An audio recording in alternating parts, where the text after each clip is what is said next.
ஆதியும் அந்தமும் சிவனடியே, அதை அறிந்தவர் புரிந்தவர் எவரில்லையே. இந்த பிரம்மமுமே அவன் சூக்ஷமுமே பஞ்சாட்சரமே. விதியது கொடியது உனக்கில்லையே, நீ விதைத்திடு விளைந்திடு உனக்குள்ளையே. உயிர் மூச்சினிலே ஓங்காரமெனும் சிவமந்திரமே. சிவரகசியமே சிவரகசியம் சிவரகசியமே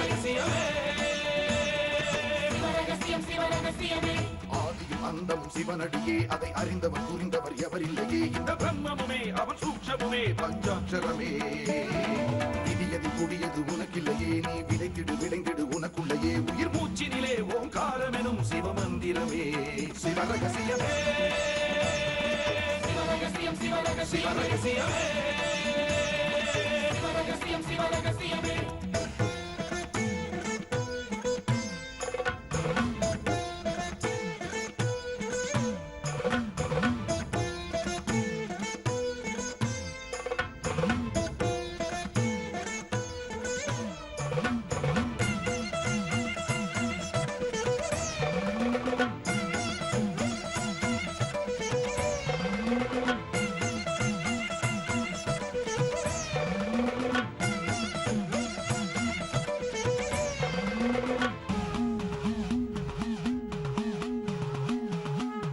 காத்தலும் அழித்தலும் படைத்தலும் எவனோ அவனே. நிற்பதும் நடப்பதும் பறப்பதும் அவன்தான் சிவனே.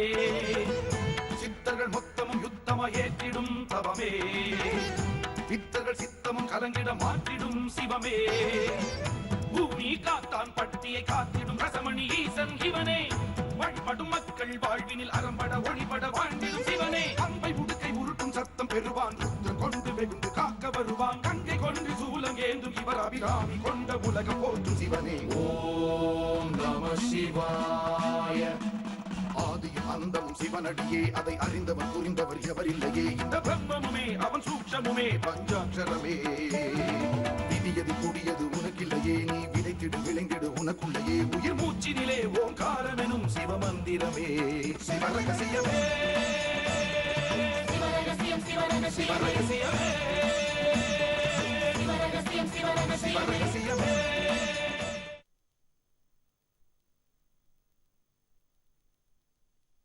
நந்தி என்ற வாகனமே தூளதேகம். நான்முகனே கண் மூக்கு செவி நாக்காகும். தந்திமுகன் சிவசக்தி திரு மூச்சாகும்.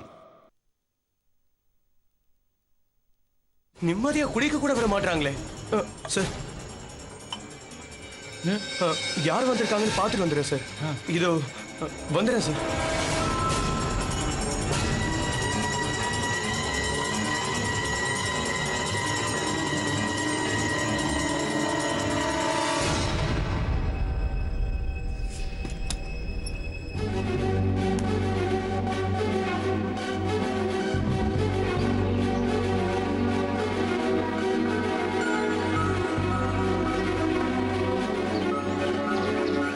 நீயா வரும்போது துணைக்கு நாயை கூப்பிட்டு வந்தியா? நாயா? என்ன உளற? இல்ல, இப்ப நாயெல்லாம் குலைக்கிற சத்தம் கேட்டுச்சு.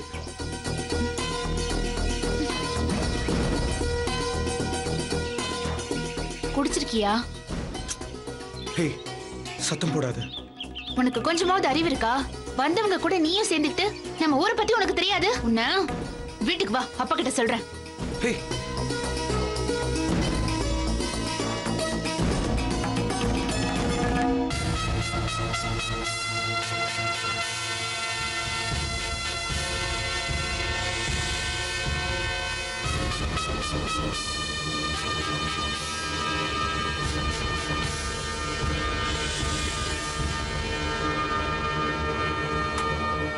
அப்பா சாப்பாடு கொடுத்துட்டு வர சொன்னாரு.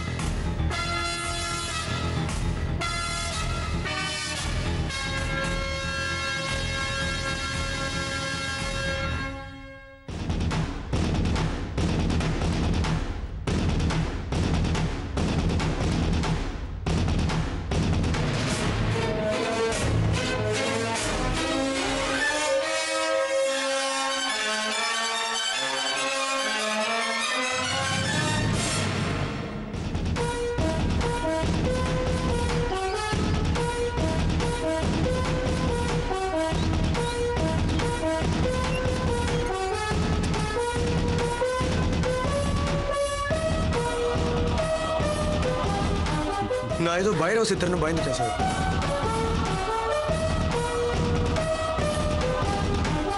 ஆமா, பொண்ணு யாரு?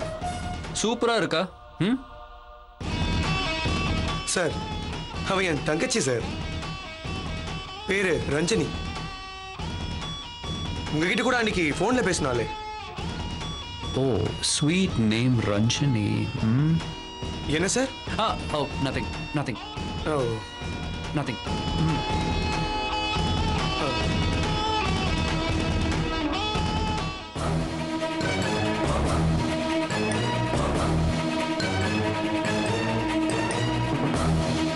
மாம்ஸ், என்ன ஆனாலும் சரி, நம்ம இந்த ஊர்ல இருந்து அந்த சுகர் ஃபேக்டரி ஆரம்பிக்க போறோம்.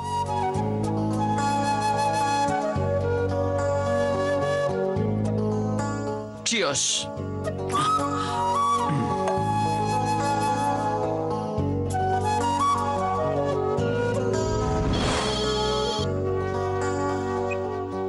ஐயா வணக்கம். என்ன சொல்லும்? என் மகன் வந்துட்டானா? ஆமாங்க, நல்லபடியா வந்துட்டாரு. நம்ம தோப்பூர்ல தான் தங்க வச்சிருக்கேன். என்னமோ அருணாச்சலம், இது பாரு, உன்னை நம்பிதான் என் மகனை இங்க அனுப்பிச்சு வச்சிருக்கிறேன். படிப்பு வேலைன்னு அமெரிக்கா எல்லாம் போயிட்டு வந்தவன். கொஞ்சம் அப்படி இப்படி இருந்தாலும் நீ தான் அவனுக்கு பக்குவமா சொல்லி கொடுத்து அவனை ஒரு வழி கொண்டு வரணும். சரிங்க. கொஞ்சம் முன்கோபக்காரன், வீம்பு பிடிச்சவன். நம்ம ஊர்ல உள்ள கட்டுப்பாடு பாரம்பரியத்தை பத்தி நானே சரியா புரிஞ்சுக்கல. அவனுக்கு கொஞ்சம் காலம் பிடிக்கும். நீங்க ஒண்ணும் கவலைப்பட வேணாம் ஐயா, சின்னையாவை நான் பாத்துக்கிறேன். ஆமாப்பா, நம்ம ஊர்ல ஒரு சக்கரை தொழிற்சாலை ஆரம்பிக்கணும்னு என்னுடைய கனவு. அந்த தொழிற்சாலை மட்டும் வந்துட்டா நம்ம ஊருக்கு நானும் ஒரு நல்லது செஞ்சேன்னு சொல்லி திருப்தியோட சந்தோஷமா கண்டு மூடுவேன். ஏன் இப்படி எல்லாம் சொல்றீங்க? நீங்களும் ரசமணீஸ்வரர் அருளால நல்லபடியா குணமாயி இந்த ஊர்ல வந்து இருக்கதான் போறீங்க. நீங்களும் வந்து பார்க்கதான் போறீங்க. நீ பேசுறது கேட்க எனக்கு நிறைவா இருக்கு மனசுக்கு. விஜய் ஊருக்கு வந்த களைப்புல இருப்பான். நான் அப்புறமா பேசுறேன்னு சொல்லு. சரிங்க ஐயா, சொல்லிடுறேங்க ஐயா. நல்லதுப்பா, நான் அப்புறமா பேசுறேன்.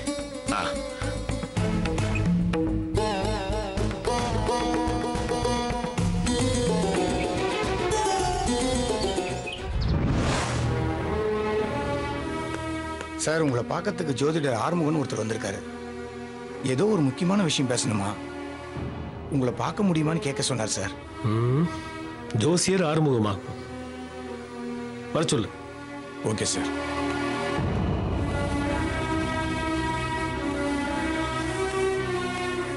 வணக்கம் சார். வாங்க உட்காருங்க.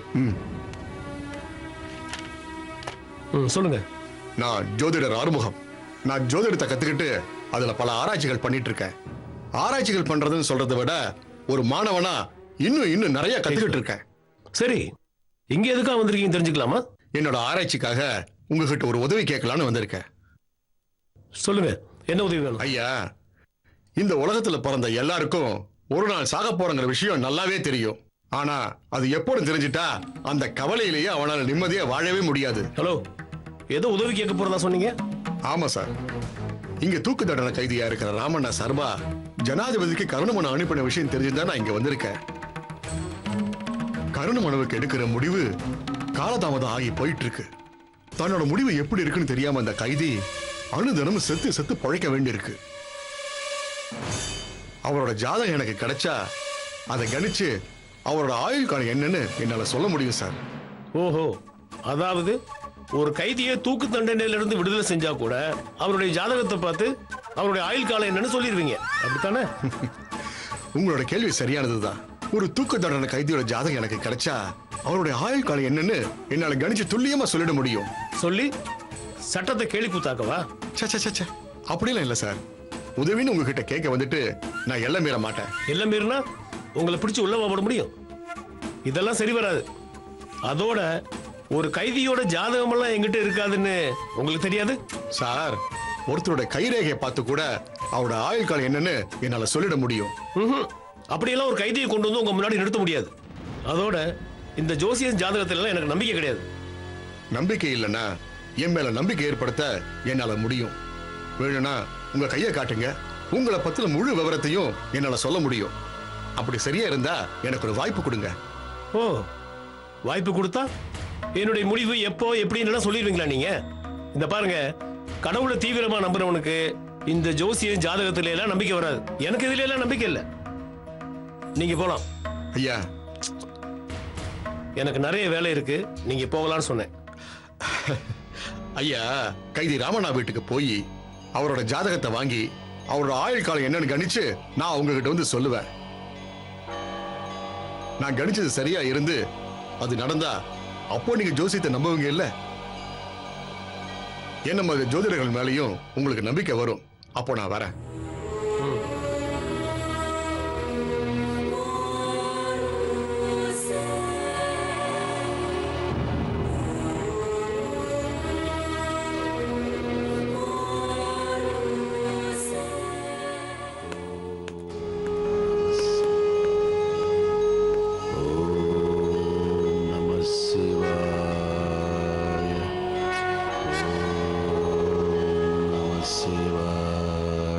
சார், இப்படி ஒரு கைதிய என் சர்வீஸ்ல இது வரைக்கும் நான் பார்த்ததே இல்லை சார்.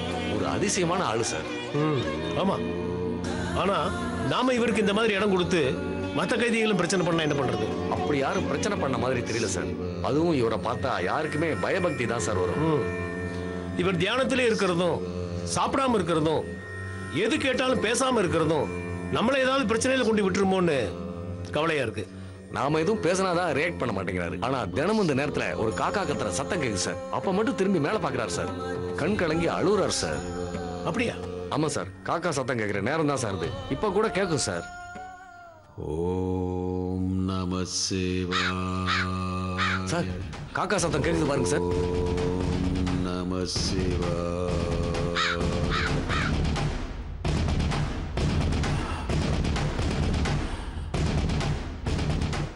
சுவாமி, வந்துட்டீங்களா? இந்த ஈஸ்வர நாமத்தை உச்சரிக்கிறதும் உங்களை நினைக்கிறதும் தவிர எனக்கு வேற என்ன வேணும் சுவாமி? உங்களோட அருளும் ஆசையும் இருந்தாலே போதும் சுவாமி.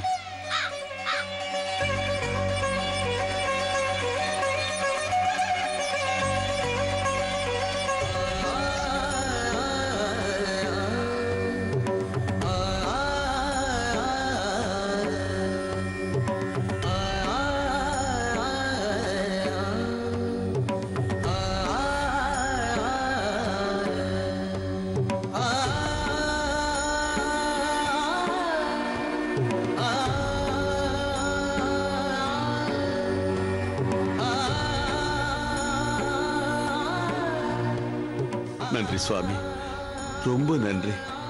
எனக்கு இதுவே போதும், இதுவே போதும்.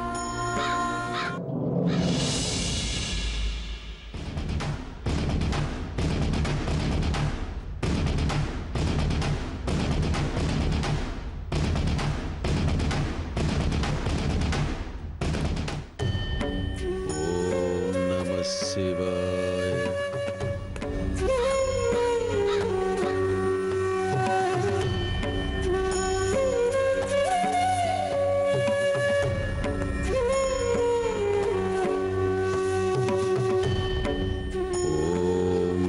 சிவாய. என்ன நடக்குது இங்க? நம்ம அனுமதி இல்லாம ஒரு கைதிக்கு வெளியில இருந்து யாரும் எந்த பொருளும் கொண்டு வந்து கொடுக்க முடியாது. ஏதோ ஒரு காக்கா வந்து 4 இலையை போடுது, இவர் அதை எடுத்து சாப்பிடுறாரு. வெயில் சாப்பாடு வேணாம்னு சொல்லிட்டு இந்த காக்கா போடுற இலையை சாப்பிட்டு தான் இவர் உயிர் வாழ்றாரு போல இருக்க. எல்லாம் சட்டத்துக்கு புறம்பா இருக்கே.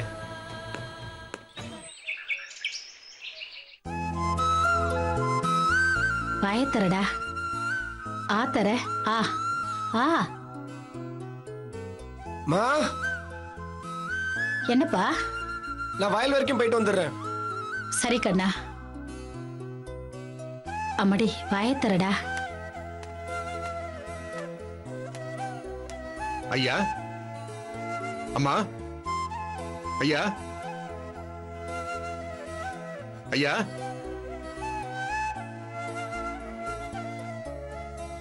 வணக்கம். வணக்கம். நீங்க? என் பேர் ஆறுமுகம். நான் ஒரு ஜோசியர். ஜெயில இருக்கிற உங்க அப்பா விஷயமா பேச வந்திருக்கேன். ஓ, உள்ள வாங்க.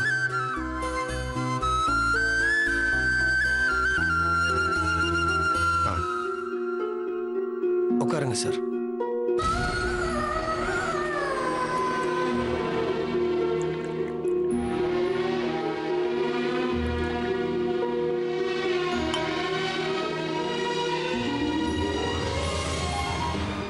அம்மா. வணக்கம்மா. வணக்கம் ஐயா, உட்காருங்க. என்ன விஷயம் சார்? உங்க அப்பா பார்க்க ஜெயிலுக்கு போயிருந்தேன். அவரை பார்க்க எனக்கு அனுமதி கிடைக்கல. அதான் உங்களை பார்த்துட்டு போலான்னு வந்தேன். அப்பாவை எதுக்காக நீங்க பார்க்க போயிருந்தீங்க? நான் பொழப்புக்காக ஜோதிடம் பார்க்கறது இல்ல. ஆனா ஜோதிடத்துல ஆராய்ச்சி எல்லாம் பண்ணிட்டு இருக்கேன். உங்க அப்பா ஒரு தூக்கு தண்டனை கைதி. ஜனாதிபதிக்கு கருணவனை அனுப்பிட்டு தன்னோட எதிர்கால வாழ்வா சாவான்னு என்னன்னு தெரியாம தினமும் ஜெயில அல்லாடிக்கிட்டு இருக்காரு. அவரோட ஜாதகம் எனக்கு கிடைச்சதுன்னா அவரோட ஆயுள் என்னன்னு என்னால துல்லியமா கணிச்சு சொல்லிட முடியும். என்னங்க விளையாடுறீங்களா? உங்க ஆராய்ச்சிக்கு எங்க அப்பா தான் கிடைச்சாரு. எங்க குடும்ப நிலைமை என்னன்னு தெரியுமா? தம்பி, உங்க கோபம் நியாயமானதுதான். நான் என்னோட சுயநலத்துக்காகவோ இல்ல என் திறமையை வெளிப்படுத்துறதுக்காகவோ இந்த காரியத்தில் நான் இறங்கல. ஒரு தூக்கு தண்டனை கைதியை தவிர்த்து இந்த உலகத்துல வேற யாருக்குமே தன்னுடைய இறுதி காலம் எப்போது தெரியாது. அப்படிப்பட்ட ஒரு ஜாதகம் எனக்கு கிடைச்சதுன்னா ஜோதிடம் எந்த அளவுக்கு உண்மையான அறிவியல்னு இந்த உலகத்துக்கு என்னால் நிரூபிக்க முடியும். அது மட்டும் இல்லாம உங்க அப்பாவோட ஆயுள் காலம் என்னன்னு என்னால துல்லியமா கணிச்சு சொல்லவும் முடியும். கடவுள் அருளால ஜாதகப்படி உங்க அப்பாவுக்கு நீண்ட ஆயுள் இருந்தா நீங்களும் சந்தோஷப்படுவீங்கல்ல? உங்க கணிப்பு படி ஒருவேளை ஆயுள் குறைவா இருந்தா? நம்பிக்கை தானே வாழ்க்கை. நல்லதே நடக்கணும் நம்புவோமே. இந்த மாதிரி பண்ணி பண்ணி கண்ட பலன் தான் எங்க வாழ்க்கை. உங்க ஆராய்ச்சி வேற எங்கேயோ வச்சுங்களேன்.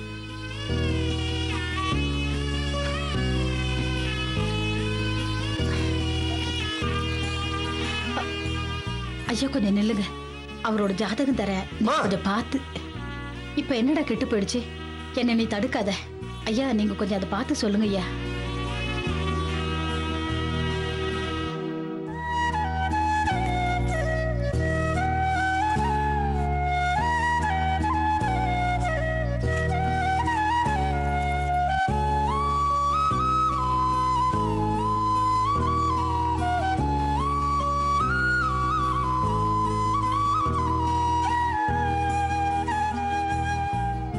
நீங்க தான் கணிக்க போறீங்கன்னு நினைச்சேன். ஆனா உங்களுக்கும் விஞ்ஞானம் தான் உதவுது போல இருக்கு. உங்களுக்கு ஒரு கதை சொல்லலாம்னு நினைக்கிறேன். சொல்லட்டுமா? சொல்லுங்களேன். வானவியல ஆராய்ச்சி பண்ணி ஜோதிடத்தை உருவாக்கினவங்க 3 பேரு. வராக முனிவர், ஆரியப்பட்டா, பாஸ்கராச்சாரியர். இந்த பாஸ்கராச்சாரியருக்கு ஒரு பொண்ணு. அவளுக்கு மாங்கல்ய தோஷம். கல்யாணம் செஞ்சா புருஷன் தங்க மாட்டான்.